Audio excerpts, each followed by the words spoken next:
Live तस्वीरें गुरनाम सिंह चडूनी हमारे साथ हैं, उनसे बातचीत करेंगे कि आज पंचकुला पहुंचे हैं तो क्या वार्तालाप आज होने वाली है और असंध का जिस प्रकार से जो मसला है वो काफ़ी हाईलाइट हो चुका है। तो उनसे जानना चाहेंगे कि आज किस प्रकार से किन अफसरों के साथ उनकी मुलाकात होंगी। सर बताइएगा सर। देखिए, जो हरियाणा में टावर लगाते हैं, बिजली टावर, उसका अभी तक कोई मुआवजा देने का प्रावधान नहीं है, आज तक नहीं दिया गया। वैसे बता रहे हैं कि हरियाणा में मार्च में पॉलिसी बना दी है कि जो टावर के नीचे की ज़मीन है उसका डीसी रेट का भाव हम देंगे, और जहाँ से तार गुजरती है उसका कोई अभी तक इनके कानून में नहीं है, लेकिन दिया वो भी अभी तक कहीं नहीं है। जो असंध के अंदर हुआ है तो वहाँ पे टावर लगा रहे हैं, लोगों ने विरोध किया, उठा के किसानों को ज़बरदस्ती फेंका गया और वहाँ पे भारी फोर्स का प्रयोग उन्होंने किया। तो वहाँ पे कशमकश चली, हमने दोबारा से खड्डे भरने का ऐलान कर दिया था, भर भी दिए।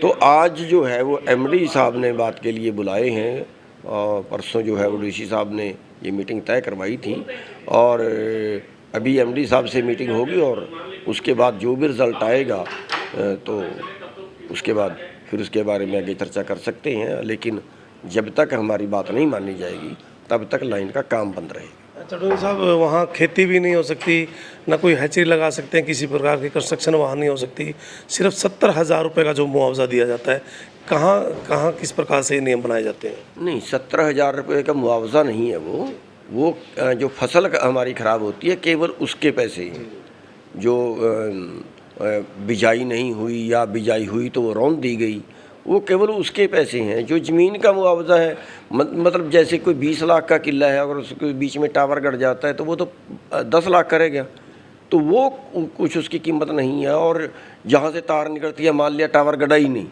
मान लिया एक टावर से दूसरे टावर की दूरी 5 किले की है, तो बीच में 3 किले में तो वो टावर गड़ा ही नहीं, तो वहाँ से तार निकली। अब उस तार के नीचे कोई पेड़ नहीं लगा सकता, कोई पोल्ट्री फार्म बनाना हो, कोई मकान बनाना हो, पेड़ के नीचे, लाइन के नीचे नहीं, लाइन से भी 32 मीटर दूर तक, 32 इधर और 32 इधर, तो इतना, मतलब ये कह लो कि पूरा किला ही वो खाली रहेगा, पूरा किले में कुछ नहीं कर सकता। और अगर किसी ने वहाँ पे जो है वो ग्रीन हाउस बनाना है, भाई मॉडर्न खेती है, कल उसके तरीके बदलेंगे। कल हो सकता है हमें ऐसी स्थिति आ जाए कि स्प्रे हेलीकॉप्टर से करनी पड़े, हो सकता है कल कोई ऐसी चीज़ आ जाए कि हमारे पास ड्रोन ऐसे आ जाए, मुझसे स्प्रे करें, आगे लेबर कम हो रही है।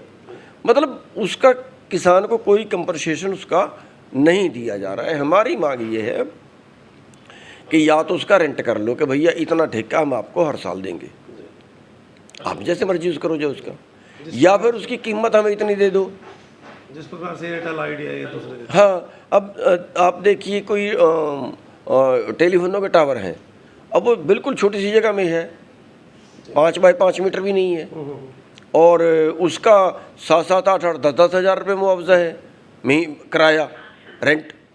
और यहाँ तो ये मतलब बिल्कुल किले का किला ख़राब कर दिया और ना उसकी कीमत बची। अब कई जगह तो आपकी जद्दोजहद तो सरकार के साथ हमेशा चलती आई है, तो लगता है कि जो आशा है किसानों की ये कर पाएंगे पूरा?